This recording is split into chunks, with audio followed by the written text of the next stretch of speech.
Pobuda je definitivno na mestu.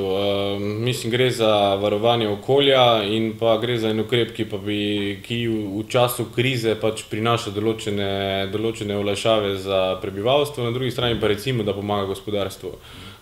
Te ukrepe so že uvedle različne evropske države z različnim uspehom, to je treba povedati. V Nemčiji je to recimo se zelo dobro prijelo, v Franciji malo manj. Tako da definitivno je ukrep na mestu, je pa vprašanje na kak način.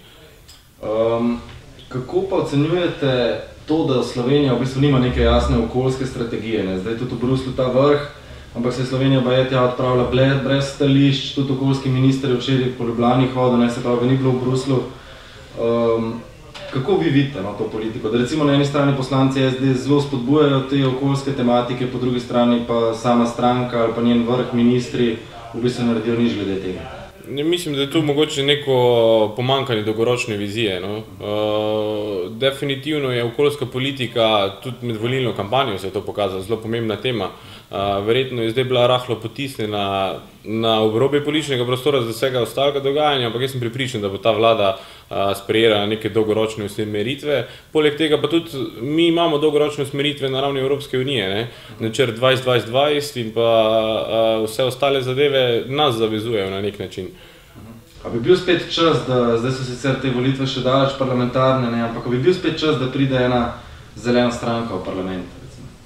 Mislim, da so zelene stranke, take, ko so bile v preteklosti, ne vem, 20 več let nazaj, da so izgubile to tržno nišo.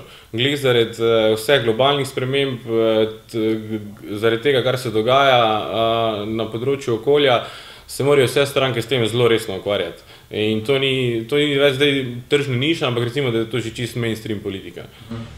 Kaj pa misliš o tem, da poslanci SD-ja spodbujajo čiste avtomobile, medtem ko se njihov vodja, premier, vozi zelo potratnim avtomobilom?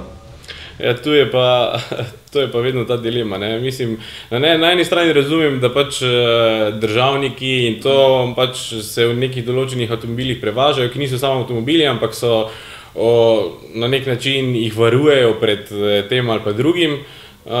Bi pa bilo na mestu, da vlada bi nekaj naredila v to smer, ali skozi zelena javna naročila, ali da bi mogoče pač en del avtomobilov ostane tak, drug del voznega parka prenavljajo v skladu s temi smernicami, je pa na vladi, je pa res malo smešno.